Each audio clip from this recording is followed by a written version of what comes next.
স্বার্থপর এই দুনিয়া শেষ পর্যন্ত কাউকে মনে রাখে না, কারো জন্য থেমেও থাকে না।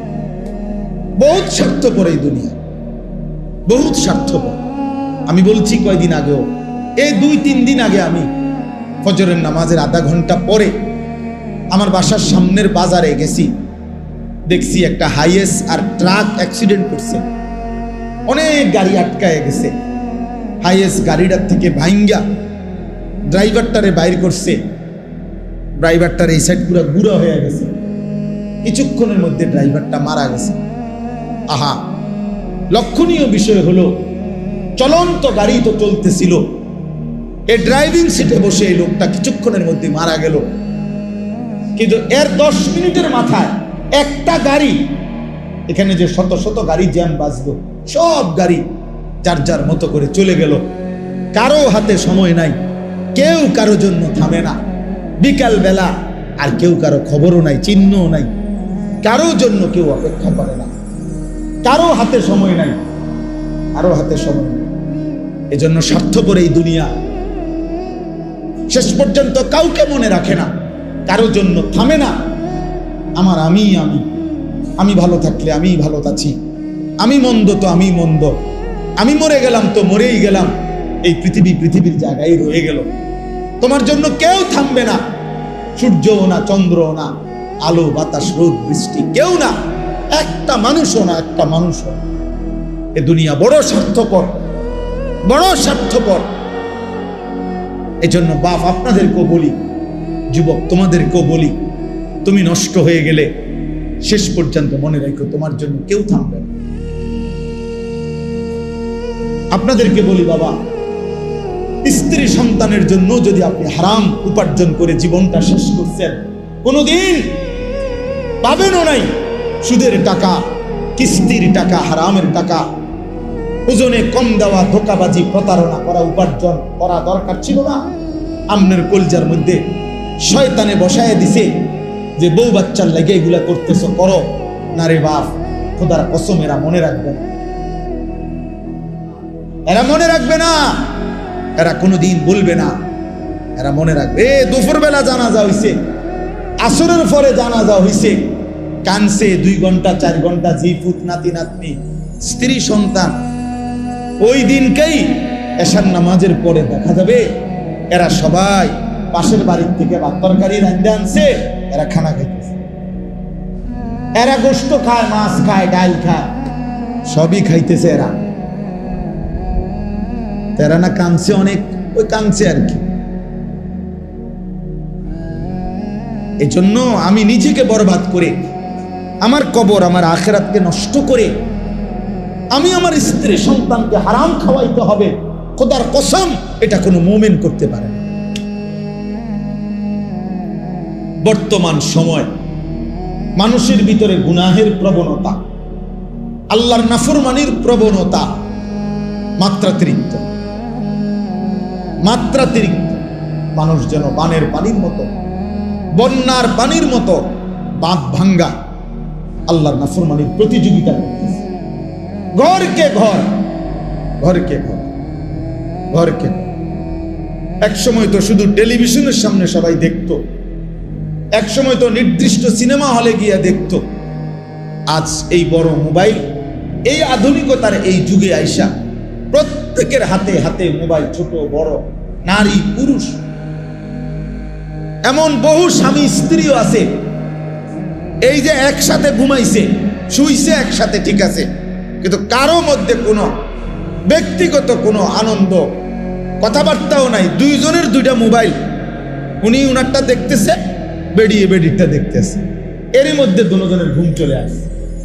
অর্থাৎ মোবাইল আপনজনকে পর্যন্ত কেড়ে নিছে, ব্যক্তিগত আবেগ ভালোবাসাও কি করে নিছে। আপনি যেই কোনো দূরপাল্লার বাসে চড়েন, দেখবেন যে, আমি বহুত দেখছি, এই বাসের আগে বাসে পরিচয় হইতো, কথায় কথায় মানুষে কইতো যে কথায় কথায় আমার আত্মীয় হয়ে গেছে, এরকম বলতো। এখন আর কেউ কারোর সাথে কথা বলে না, প্রত্যেকের মোবাইলে এতটাই ব্যস্ত, কুমিল্লা ক্যান্টনমেন্টের নামবে নামার টাইমের সময়ও আমি নিজ চোখে দেখছি সে মোবাইল থেকে মাতালগি দিয়ে কন্ট্রাক্টরে কইছে ক্যান্টনমেন্ট নামাই দিও, আবার দিতেছে। পেশাব করতেছে দাঁড়াইয়া, অপদার্থ ওই অবস্থাতেও মোবাইল দেখে, নিচে মুতের এমনি। এটা কি গায়ে মুতে না মাই রাস্তাত মুতে, এত কিছুর দরকার নেই, মোবাইল টিপতেছে। 24 ঘন্টা জিন্দগি ভাবে। তাহলে এইভাবে নাফরমানি, আল্লাহর অবাধ্যতা মাত্রাতিরিক্ত। বেনামাজি সব যুগেই ছিল, কিন্তু এখনকার সমাজ এই পরিমাণ সাহসী যে দিনের পর দিন, বছরের পর বছর ভদ্র ভালো ফ্যামিলির মুসলমানের ছেলে মেয়ে এক ওয়াক্ত নামাজ পড়ে না, এটাকে বাপ মাও কিছু মনে করে না। সমাজ, পরিবার, এলাকা, মহল্লার চাচা জ্যাঠা দাদারাও কিছুই মনে করে না। অথচ ভদ্র ফ্যামিলি, ভালো ফ্যামিলি, কিন্তু ছেলে গত 1 বছরে কোনোদিন বলতে পারবে না যে ফজরের নামাজ পড়ছে কি, অথচ বয়স 16 বছর 18 বছর। মা বাবারও কোনো আফসোস নাই, সন্তানেরও কোনো আফসোস নাই। এটা যে কোনো অপরাধ, এটা যে একটা পাপ, এটা যে একটা অন্যায়, এই অনুভূতিটাও নাই। কি ভুলে গেছে তাও ভুলে গেছে, কি জানা নাই তাও জানা।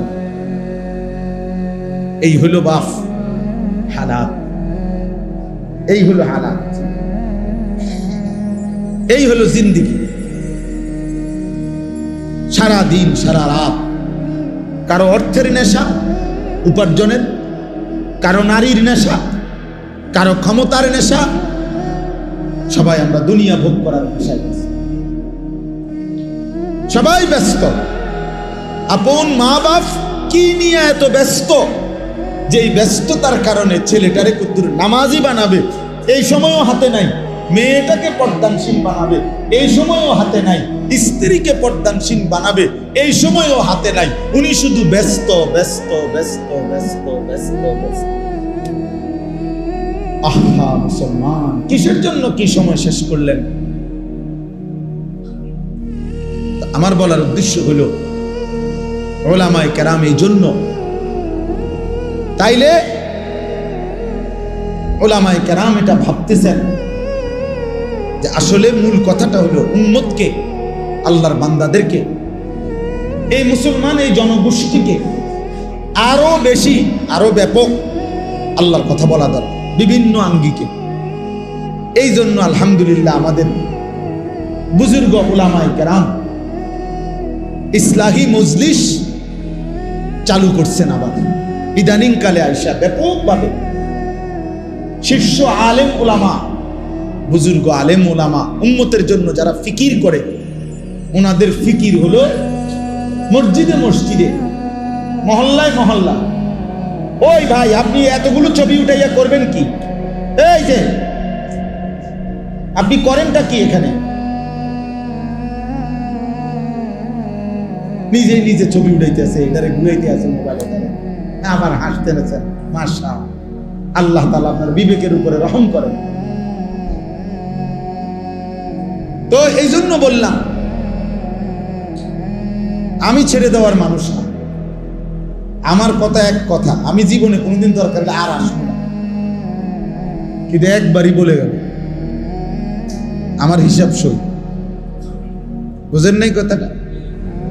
আমি জনপ্রিয়তা দিয়ে ঘাস কাটমুনি, আমি তো ভোটে হারাইতাম না, তা আমি জনপ্রিয়তা দিয়ে করবো কি? আমি তো কোনো প্রার্থী না নির্বাচন। আমার আল্লাহর কথা বলা দরকার, বলা দরকার।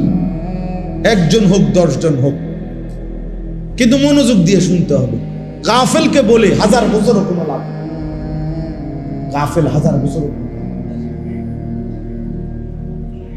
আমাদের সমাজে দেখবেন যেই সমস্ত মুসল্লি শুক্রবারে জুমার বয়ান ইমাম সাহেবের চেহারার দিকে তাকাইয়া শুনে মনোযোগ দিন, তাদের জীবন খুব দ্রুত পরিবর্তন হয়। যত মানুষ গাড় নোয়াইয়া নিচের দিকে অমনোযোগী, হয় জুরায় নয় জিমায়, অমনোযোগী, এদের জীবনের পরিবর্তন হয়। বিড়ি খায় তো খায় আছে 60 বছর বিড়ি, চা দোকানে গপ মারে তো আজকে 90 বছর বাঁকা হয়ে গেছে, এখনো চা দোকানে গপে মারে। তাহলে আপনি আজকে 40 বছর ধরে চাষা কি ওয়াজ শুনলেন, 40 বছরেও কোনোদিনে এত লম্বা সময় আপনি বুঝলেন না আখিরাত কাকে বলে, গুনাহ কাকে বলে। 60 বছরও কি আল্লাহর নাফরমানি ছেড়ে দেওয়ার সময় হয় নাই? বলেন ইনসাফ কি বলে? 70 বছরও সময় হয় নাই? আপনি বুঝের হয়েছেন কতদিন আগে,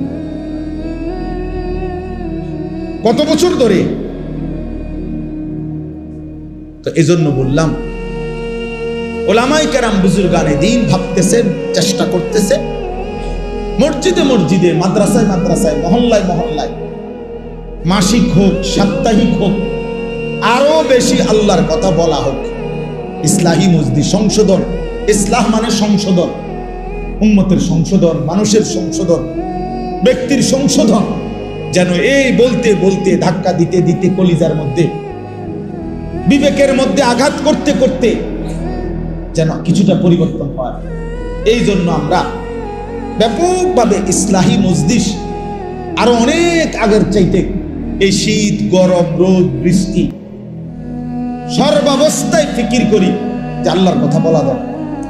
কয়জন এটা দেখার দরকার নাই, পোস্টার আসেনি, মাইক আসেনি, হ্যান্ডবিল আসেনি, এত কিছুর দরকার নাই। আল্লাহর কথা বলা দরকার, আল্লাহর কথা বলা দরকার, আল্লাহর কথা বলা দরকার। উচিত তো আমার শায়েখ আল্লামা মুফতি মুশতাকুন নবী সাহেব হুজুর তো বলেন যে উচিত তো হ্যান্ড মাইক নিয়া, নিজের ব্যাটারি লাগাইয়া, নিজে চার্জ দিয়া, হ্যান্ড মাইক দিয়া হকারের মতো উম্মতের দুয়ারে দুয়ারে আখিরাতের কথা বলা হচ্ছে যে হে ভাই, এই নামাজবিহীন সেজদাবিহীন এই জিন্দেগি তোমার জাহান্নামের দিকে নিচ্ছে।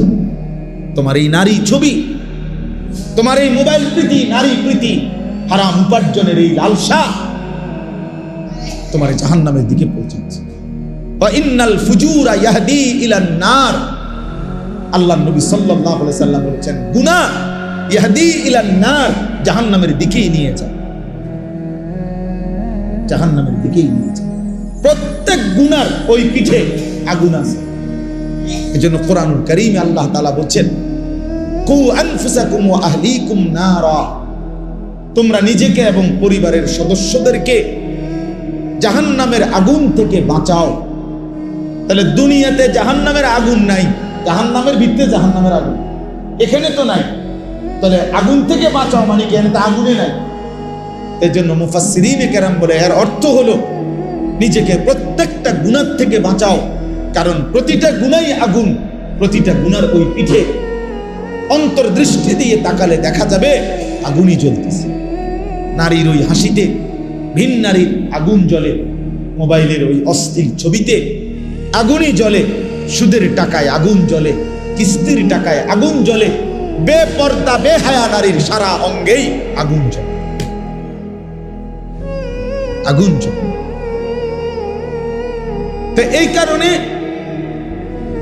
ইসলাহি মজলিস, সংশোধনের মজলিস, পরিবর্তনের মজলিস আরো ব্যাপকভাবে করার আশায় আমরা মেহনত করতেছি। ইদানিং কালে আইসা আবার আমি আমার শায়েখ আল্লামা মুফতি মুশতাকুন নবী কাসিমি হুজুরের কাছ থেকে আমি নিজে এজাজত নিছি, আলাদা অনুমতি নিছি যে হুজুর আরো ভাঙ্গা দরকার, মানে আরো আলাদাভাবে শুধু কিশোর নওজোয়ান যুবক যাদের বয়স 14, 15, 16, 30-এর নিচে, 30 বছর পূর্ণ হইলে সে মোটামুটি বিবাহ শাদী করে, এর মধ্যে করে ফেলে, সংসারী হয়, কিছুটা উপার্জনের হোক, কিছুটা হইল একটু উড়াদুরা যে ভাবটা, নিজের মন মতো চলার একটা কিছুটা কমে আসে, কারণ বিবি হয়েছে, বাচ্চা হয়েছে, একটা একটু হইল কিছুটা ঠান্ডা হয়। কিন্তু 15 থেকে 30 এই বয়সী ছেলে কোনো বাধা মানে না।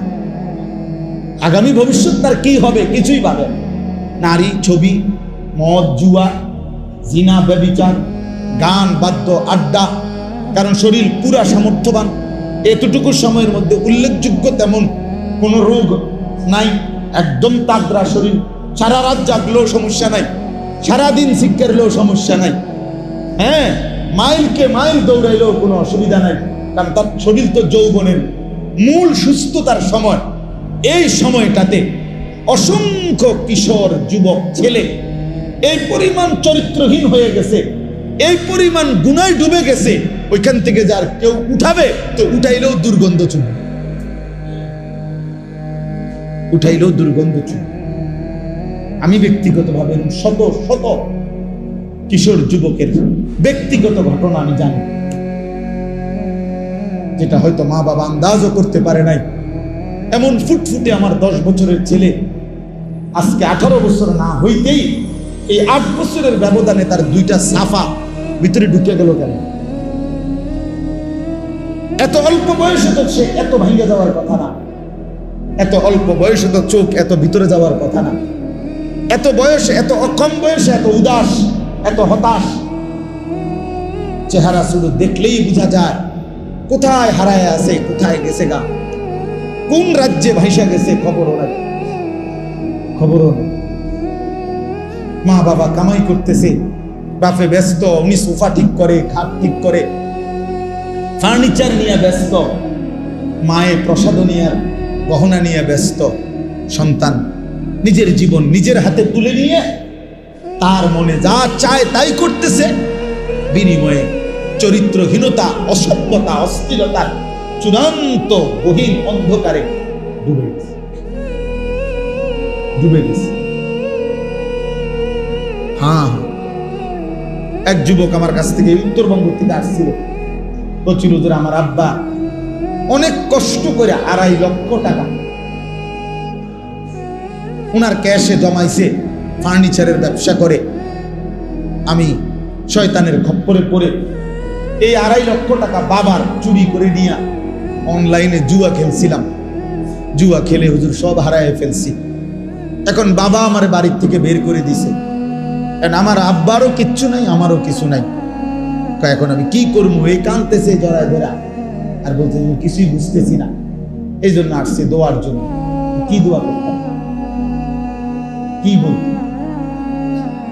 এরকম একজন, এরকম হাজার হাজার, এরকম শত শত, এরকম শত শত, অসংখ্য মেয়ে, অসংখ্য কন্যা, অসংখ্য বোন, কোন দুশ্চরিত্র, অসভ্য কোন যুবকের খপ্পরে পড়ে নিজের ইজ্জত সম্ভ্রম হারায়া আজকে হয়তো পৃথিবীবাসীকে জানাচ্ছে না, কিন্তু ধুকে ধুকে মরে যাচ্ছে। হিন্দু ছেলের সাথে মুসলিম মেয়ে, হিন্দু যুবক কৌশল করে প্রেমের ফাঁদে ফেলে সর্বস্ব ধ্বংস করে, বরবাদ করে একদিন নিজের মুখোশ উন্মোচন করে হারিয়ে যায়। আর ওই অসহায় মুসলিম মেয়ে নিজের জীবনটা বরবাদ করে। এই বাংলাদেশের এরকম অসংখ্য ঘটনা ঘটেছে এবং ঘটতেছে। হিন্দু যুবকের খপ্পরে পড়ে মুসলিম মেয়ে শেষ, মুসলিম মেয়ে শেষ। আস্তাগফিরুল্লাহ।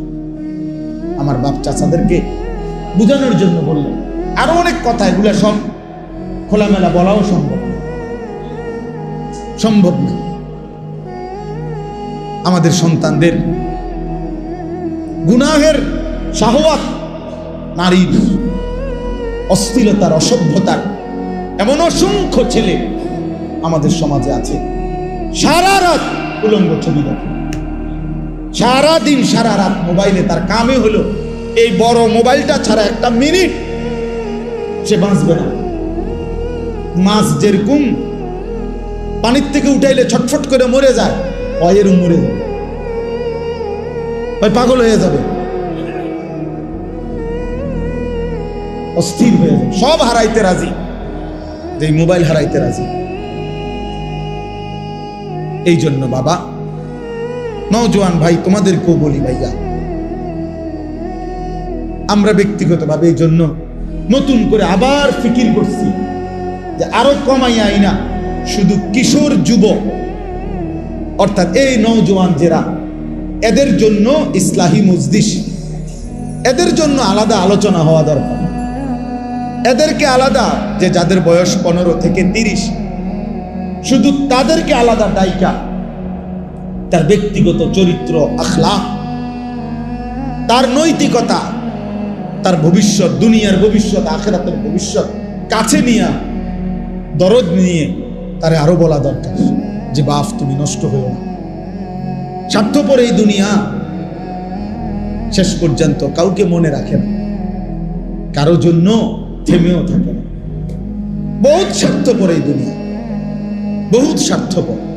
আমি বলছি কয়দিন আগেও, এই 2-3 দিন আগে আমি ফজরের নামাজের আধা ঘন্টা পরে আমার বাসার সামনের বাজারে গেছি, দেখছি একটা হাইয়েস আর ট্রাক অ্যাক্সিডেন্ট করছে, অনেক গাড়ি আটকায় গেছে। হাইয়েস গাড়িটার থেকে ভাইঙ্গা ড্রাইভারটারে বাইর করছে, ড্রাইভারটার এই সাইড পুরো গুঁড়া হয়ে গেছে, কিছুক্ষণের মধ্যে ড্রাইভারটা মারা গেছে। আহা, লক্ষণীয় বিষয় হলো চলন্ত গাড়ি তো চলতেছিল, এই ড্রাইভিং সিটে বসে এই লোকটা কিছুক্ষণের মধ্যে মারা গেল। কিন্তু এর 10 মিনিটের মাথায় একটা গাড়ি, এখানে যে শত শত গাড়ি জ্যাম বাজলো, সব গাড়ি যার যার মতো করে চলে গেল। কারো হাতে সময় নাই, কেউ কারো জন্য থামে না। বিকাল বেলা আর কেউ কারো খবরও নাই, চিহ্নও নাই, কারো জন্য কেউ অপেক্ষা করে না, কারো হাতে সময় নাই, কারো হাতে সময় নেই। এজন্য স্বার্থপর এই দুনিয়া শেষ পর্যন্ত কাউকে মনে রাখে না, কারো জন্য থামে না। আমার আমি আমি আমি ভালো থাকলে আমি ভালো আছি, আমি মন্দ তো আমি মন্দ, আমি মরে গেলাম তো মরেই গেলাম, এই পৃথিবীর জায়গায় রয়ে গেল। তোমার জন্য কেউ থামবে না, সূর্যও না, চন্দ্রও না, আলো বাতাস রোদ বৃষ্টি কেউ না, একটা মানুষও না, একটা মানুষও না। এ দুনিয়া বড় স্বার্থপর, বড় স্বার্থপর। এজন্য বাপ আপনাদেরকেও বলি, যুবক তোমাদেরকেও বলি, তুমি নষ্ট হয়ে গেলে শেষ পর্যন্ত মনে রাখো তোমার জন্য কেউ থামবে না। আপনাদেরকে বলি বাবা, স্ত্রী সন্তানের জন্য যদি আপনি হারাম উপার্জন করে জীবনটা শেষ করছেন, কোনোদিন পাবেনও নাই।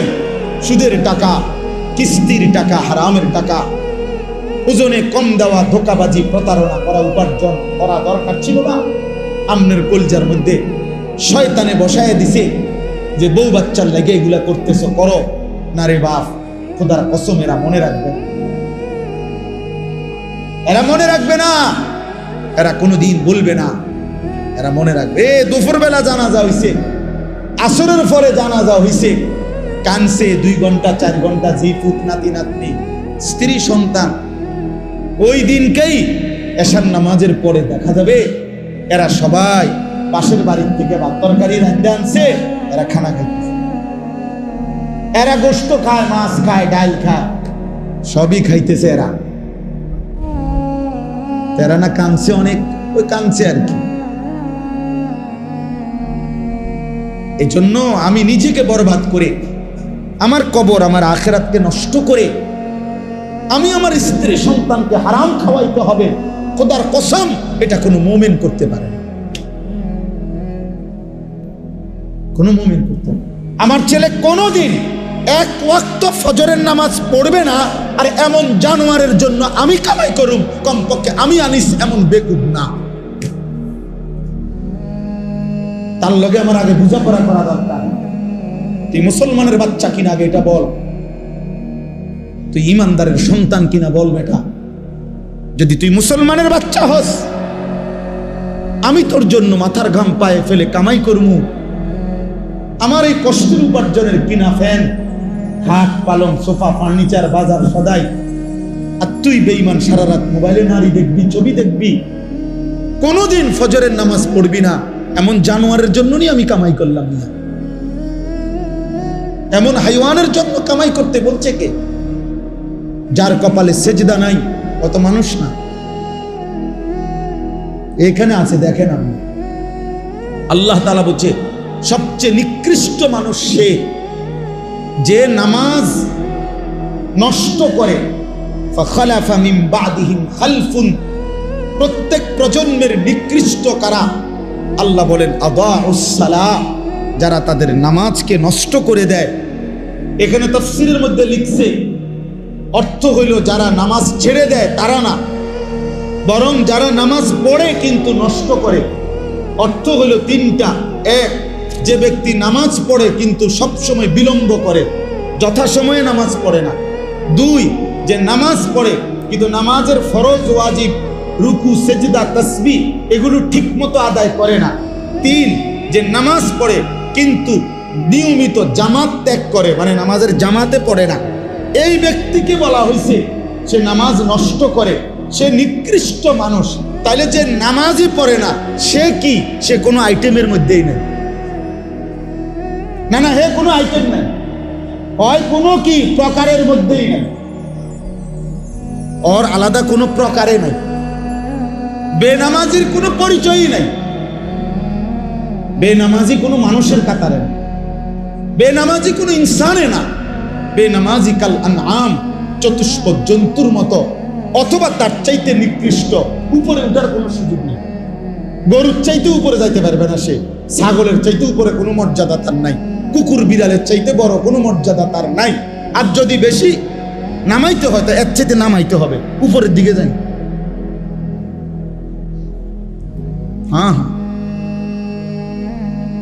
এই জন্য বাপ, তোমরা ছেলেরা আলাদাভাবে তোমরাও ভাবা দরকার। আর অভিভাবক যে কয়জন আছেন সামনে, আপনাদেরও ভাবা দরকার আপনার জীবনের উপার্জন কি। এডি দেখাই, আমি সবসময় বলি এগুলো কি দেখান? হুজুর আল্লাহর রহমতে বাড়ি করছি, দোয়া করেন। কিটা দোয়া করতো? তো বাড়ি তো করছেন, সারছে তো, আর কি দোয়া করতাম? এটা যাতে আর ইসরাফিলের ফু দিল যাতে না ভাঙ্গে, নাকি? কথা বলেন না কেন? তো কি দোয়া করতো? কি জমি কিনছি দোয়া করেন, কি দোয়া করতো বলেন? হুজুর দোকান এটা লইছি দোয়া করেন, কি দোয়া করতো? শুধু দুনিয়া, শুধু দুনিয়া, শুধু দুনিয়া। হায় হায় মুসলমান, হিসাব দেওয়ার কথা তো আখেরাত। দোয়া চাওয়া দরকার ছিল, হুজুর ছেলে যেন নামাজি হয় দোয়া করেন, মেয়ে যেন পর্দানশীল হয় দোয়া করেন, স্ত্রী যেন সেজদাওয়ালা হয় দোয়া করেন, আল্লাহ যেন নাফরমান স্ত্রী সন্তান দিয়ে বেইজ্জতি না করে। আল্লাহ এই দোয়া, আচ্ছা এটা না চাওয়া উচিত? কোরআন শরীফে আছে ইব্রাহিম আলাইহিস সালাম দোয়া করছে। সূরা ইব্রাহিম একটা সূরা আছে, এই সূরার মধ্যে আছে ইব্রাহিম আলাইহিস সালাম লম্বা দোয়া করছে অনেকগুলো। তো এই দোয়ার মধ্যে উনি একটা জায়গায় বলছে রব্বি জাআলনি মুকিমাস ওয়া মিন যুররিয়াতি রব্বানা ওয়া তাকাব্বাল দুআ। ইব্রাহিম আলাইহিস সালাম বললেন, রব্বুল আলামিন আপনি আমাকে পূর্ণ নামাজ আদায়কারী বানিয়ে দেন। ওয়া মিন যুররিয়াতি, আমার সন্তানাদিদেরকেও নামাজি বানিয়ে দেন। রব্বানা ওয়া তাকাব্বাল দুআ। এই আশ্চর্য কথা হইল, ইব্রাহিম আলাইহিস সালাম বলছে আল্লাহ আমার আরো দোয়া আছে সামনে, কোন হইটি, কিন্তু এই দোয়াটা এখনই আলাদাভাবে স্পেশালি এখনই কবুল করে। এটা আমার আলাদা দোয়া, আমি যেন হই নামাজি, আমার সন্তানগুলো যেন হয়। এই হলো বাবার মূল দোয়া। ইসমাইল এবং হাজেরা, আপনারা সবাই জানেন ইব্রাহিম আলাইহিস সালাম আল্লাহর হুকুমে স্ত্রী এবং সন্তান কোলের বাচ্চাকে ওই মক্কা শরীফ মরুভূমি, একটা গাছ নাই, পানি নাই, মানুষ নাই, এরকম মরুভূমিতে রেখে আসছিলেন কিনা? কথা বলেন না? এ যখন যেদিন রেখে আসছে, একটা মানুষ নাই, এক বেলা খাবার নাই, এক ফোঁটা পানি নাই, বসার একটা জায়গা নাই, উত্তপ্ত মরুভূমিতে। আপনার আজকে এত হাজার বছর পরে এসেও এখনো রোদেও শরীরটা ফাইটা যায়, মনে হয় যেন আগুন মারে। এই হজ্জে উমরায় আমরা যে যাই দেখি আরাফার ময়দানে, মিনার ময়দানে কি গরমটা, কি গরম, কি গরম। অথচ গাড়িতে এসি, হোটেলে এসি, হারাম শরীফের ভিতরেও কি এসি, কিন্তু এই এয়ার কন্ডিশন ছাড়া 5 মিনিট 7 মিনিটের কষ্টে ঘামে জামাটা সব বুঝা যায়। তাইলে ওই সময়ের এই প্রচন্ড উত্তপ্ত গরমের পরিবেশেও কোরআন শরীফে আছে বাবা ইব্রাহিম আলাইহিস সালাম স্ত্রী সন্তানকে দেখে খোদার কসম প্রথম দোয়া করছে আল্লাহর কাছে, রব্বানা লিয়ুকিমুস সালাহ, আল্লাহ আমি আপনার কাছে দোয়া করি আমার স্ত্রী সন্তান যেন নামাজ আদায় করে, আপনাকে যেন না ভুলে। ভাত মিললে মিলবে, পানি মিললে মিলবে, সেটা আপনার মর্জি, দিলে দিবেন, না দিলে না দিবেন, খাওয়াইলে খাওয়াইবেন, পান করাইলে করাইবেন, তো রব্বানা লিয়ুকিমুস সালাহ, তারা যেন নামাজ আদায় করে, নামাজ আদায় করে। এক সন্তানের জন্য বাবার প্রথম চাওয়া তার নামাজ, এক স্ত্রীর জন্য স্বামীর প্রথম চাওয়া নামাজ, এক মেয়ের জন্য বাবা মার প্রথম চাওয়া তার নামাজ, তার সিজদা, তার পর্দা, তার আখিরাত। কারণ আমরা মুসলমান, আমরা বেঈমান না, আমরা দুনিয়াদার না, আমাদের গন্তব্য আখিরাত। আজ যদি আমরা মুসলমান ভুলে যাই আখিরাত, তো আখিরাত মনে রাখবে কে? হিন্দু বৌদ্ধরা, ইহুদি খ্রিস্টানরা? ওরা তো বুঝেই না কিছু। আল্লাহ তো কোরআনে বারবার বলছে ওরা বোকা, আহম্মক, লা ইয়াকিলুন, লা ইয়াফকাহুন, কোরআন সুন্নাহ বিহীন, তারা তো দলালিম মুবিন, স্পষ্ট গোমরা। আল্লাহ তাআলা বলছে মুমিন, আমি তোমাকে ঈমান দিলাম, নবী রাসূল দিলাম, আমার আসমানি কিতাব দিলাম, যুগে যুগে বুঝাইবার জন্য উলামা কেরাম দিলাম, তারপরও পথ হারাইলা কেন? এই কয়জন ছেলে পেলে বাবা, তোমরাই বলো ভাই, কিসের অভাবে নামাজের গুরুত্ব বুঝলা না? কি আল্লাহ চেনো নাই, না রসুলের নাম শোনো নাই, নাকি কোনো আলেমের মুখে কোনোদিন শোনো নাই, না কোরআন শরীফ কোনোদিন দেখো নাই, নাকি কোনো মসজিদ দেখো নাই জীবনে কোনোদিন, নাকি কোনো আজান শোনো নাই কোনোদিন? কিসের অভাবে হারায়া গেলা যারা নামাজ পড়ো না? বাপ, একটা যুক্তি তো থাকবে, হুজুর আমি এমন মরুভূমিতে ছিলাম যেখানে কোনো মানুষ ছিল না, যার কারণে আমি আল্লাহ চিনি নাই, আখিরাত চিনি নাই। আমি এমন পাহাড়ের গভীরে ছিলাম, আমি এমন সাগরের তলদেশে ছিলাম যেখানে কোনোদিন আজান শুনি নাই, যেখানে কোনোদিন কারো কাছ থেকে আল্লাহর পরিচয় শুনি নাই। চারিদিকে এত মসজিদ, এত মাদ্রাসা, এত উলামা, এত টুপি, এত আজান, তারপরেও তোমরা যারা বাবা দিনের পর দিন নামাজ পড়ো না, কিসের অভাবে? কি যুক্তিতে? আল্লাহর সাথে বোঝাপড়াটা কি হবে? রাসূলুল্লাহ সাল্লাল্লাহু আলাইহি ওয়াসাল্লামের সুপারিশ কেমনে হবে? কেমনে হবে? আল্লাহর নবী সাল্লাল্লাহু আলাইহি ওয়াসাল্লাম বলেন, বেঈমানের সাথে ইমানদারের যুক্তি, আল্লাহর নবী বলছে আসসালাহ, নবীজি বলছেন আল আহাদ, চুক্তি। মানে আল্লাহ তাআলার নবী বলছে আমরা যেন বেঈমানের সাথে এই কথার ওয়াদা করে নিছি, চুক্তি করে নিছি, তুই আল্লাহকে সিজদা দিবি না, আমি ওয়াদা দিলাম, আমি তোর সাথে চুক্তি করলাম, আমি মৃত্যু পর্যন্ত আমার আল্লাহকে সিজদা দেব। এটা হলো মুমিন আর কাফেরের চুক্তি, অর্থাৎ তুই সিজদা দিবি না, আমি দেব। আল্লাহর নবী বলছেন ফারকু বাইনানা ওয়া বাইনাল কুফরি ওয়াশ শিরক, আমাদের ইমানদারের মাঝে আর মুশরিক কাফেরের মাঝে পার্থক্য আসসালাহ, নামাজ। নামাজ, ইমানদার সিজদা দেয়, নামাজ পড়ে, মুশরিক বেঈমান নামাজ পড়ে। নবীজি সাল্লাল্লাহু আলাইহি ওয়াসাল্লাম বলেছেন মান তারাকা সালাতাম মুতাআম্মিদান ফাকাদ কাফারা, যে ইচ্ছে করে নামাজ ছেড়ে দিল সে কুফরি করল। খোদার কসম বাপ, তো রাসূলুল্লাহ সাল্লাল্লাহু আলাইহি ওয়াসাল্লামের হাদিস। তুমি যদি দুই চার শব্দ পড়ালেখা করে কিছু বুঝো, আমরা তো পড়ালেখা করছি, আমরা বেকুব দেখে নি নামাজ পড়ি, আমরা বোকা দেখে নি হালাল খাইতে চেষ্টা করি, আহম্মক না, পড়ালেখা নাই। আমরা তো সার্টিফিকেট আছে অনেকটি, কয়টা সার্টিফিকেট লাগবে?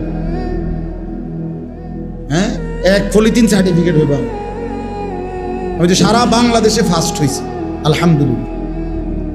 সারা বাংলাদেশে 1998 সালে সমগ্র বাংলাদেশে 1 নাম্বার হয়েছে।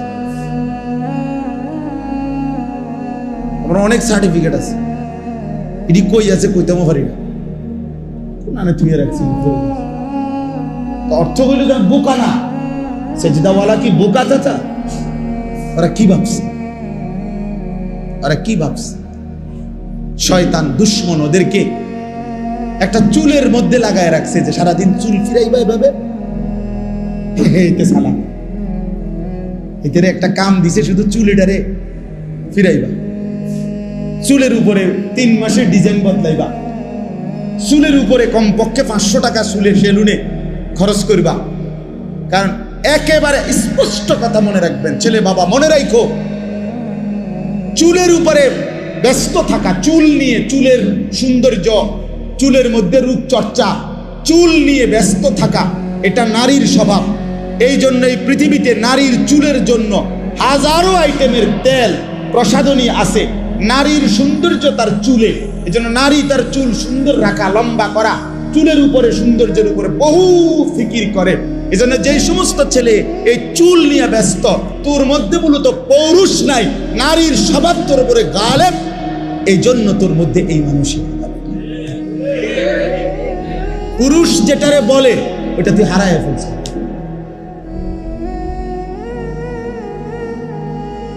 ট্রান্সজেন্ডারের কাছাকাছি, ট্রান্সজেন্ডারের কি কাছাকাছি, অর্থাৎ মূলত তো পুরুষ ভাবতেছে আমি মহিলা, ভাবতেছে আমি মহিলা। আল্লাহ আমাদেরকে বিবেক দান করে।